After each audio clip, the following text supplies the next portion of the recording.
نور کا نور کا نور کا نور کا تو ہے سایہ نور کا، ہر عضو ٹکڑا نور کا تو ہے سایہ نور کا، ہر عضو ٹکڑا نور کا، سائے کا سایہ نہ ہوتا ہے نہ سایہ نور کا، سائے کا سایہ نہ ہوتا ہے نہ سایہ نور کا۔ الحمدللہ رب العالمین والصلاة والسلام علی خاتم النبیین، اما بعد فاعوذ باللہ من الشیطان الرجیم، بسم اللہ الرحمن الرحیم۔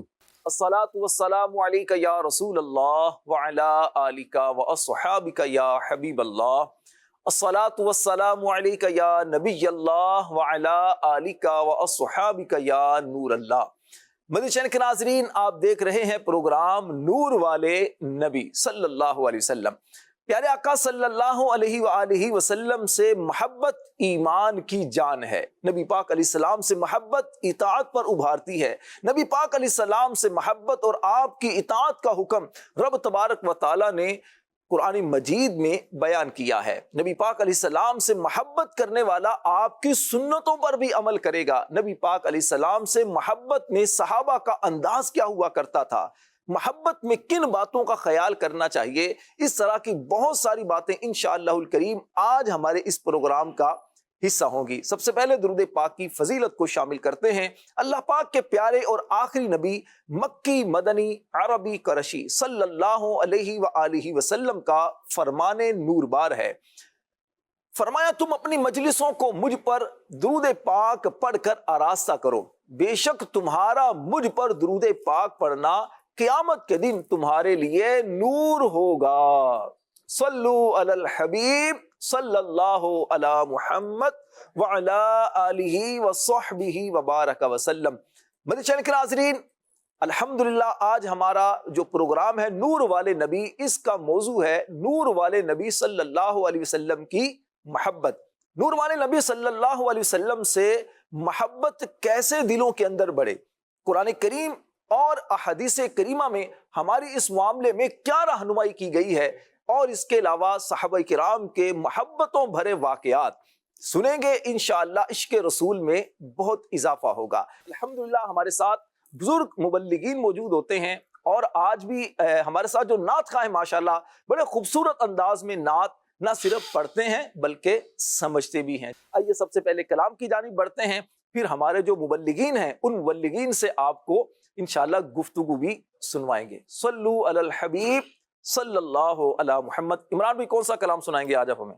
جیسے کہ ہمارے اس پروگرام کا نام ہے نور والے نبی، تو کلام بھی اسی طرح کا ہے کہ نور سے اپنے سرور عالم دنیا جگمگانے آئے۔ واہ کیا خوبصورت کلام ہے ماشاءاللہ، جمانے والا کلام ہے۔ جی پڑھیے۔ صلی اللہ علیہ یا رسول اللہ، صلی اللہ علیہ یا حبیب اللہ، صلی اللہ علیہ یا رسول اللہ، صلی اللہ علیہ یا حبیب اللہ۔ نور والا آیا ہے، نور لے کر آیا ہے سارے عالم میں، یہ دیکھو کیسا نور چھایا ہے، نور سے اپنے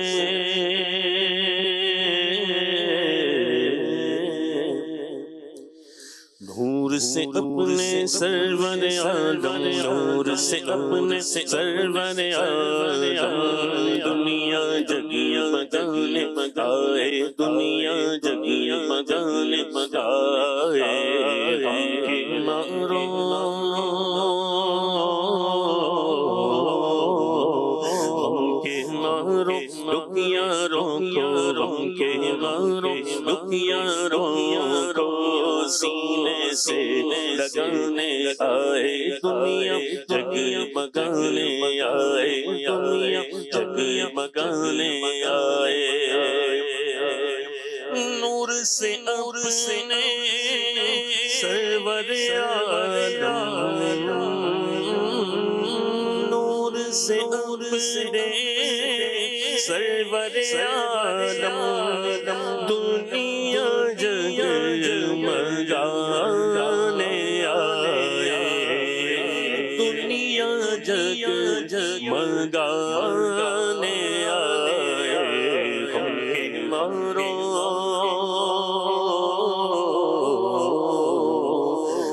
کے مارو دکھیاں رویاں کو سینے سے لگانے آئے دنیا مگانے آئے دنیا جگمگانے آئے سرکار کی آمد آمد دلدار کی آمد مرحبا غفار کی آمد مرحبا مدنی کی آمد مرحبا مکی کی آمد مرحبا عربی کی آمد مرحبا ہاشمی کی آمد مرحبا مرحبا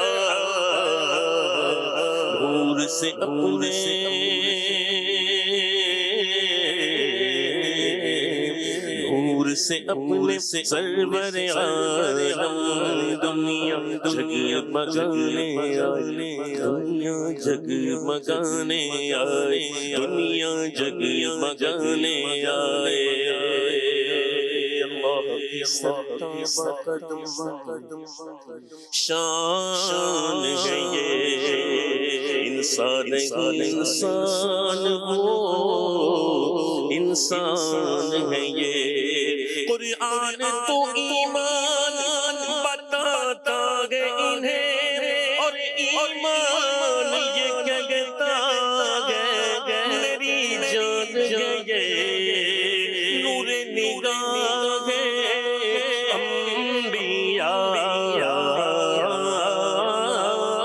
نور نگاہ ہے انبیاء میرے حضور شان و نشان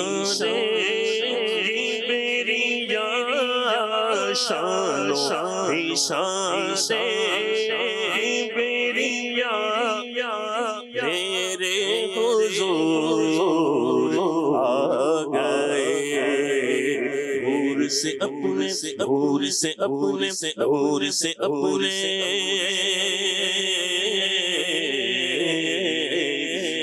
سے اپنے سرور عالم دنیا جگمگانے آئے دنیا جگمگانے آئے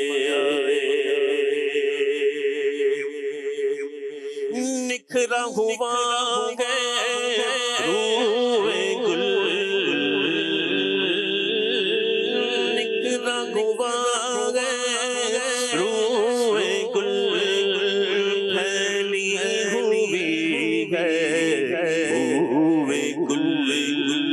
بن کے بہارے جاں فضا بن کے بہارے جاں فضا بن کے بہارے جاں فضا میرے حضور آ گئے بغارے پارے جاں فضا ہو نسیم داستان تم ہو بہار جاں فضا تم ہو نسیم گلستان تم ہو بغار باد رضوان تم سے گئے زیب جنا تم ہو نکھرا ہوا ہے روح گل پھیلی ہوئی ہے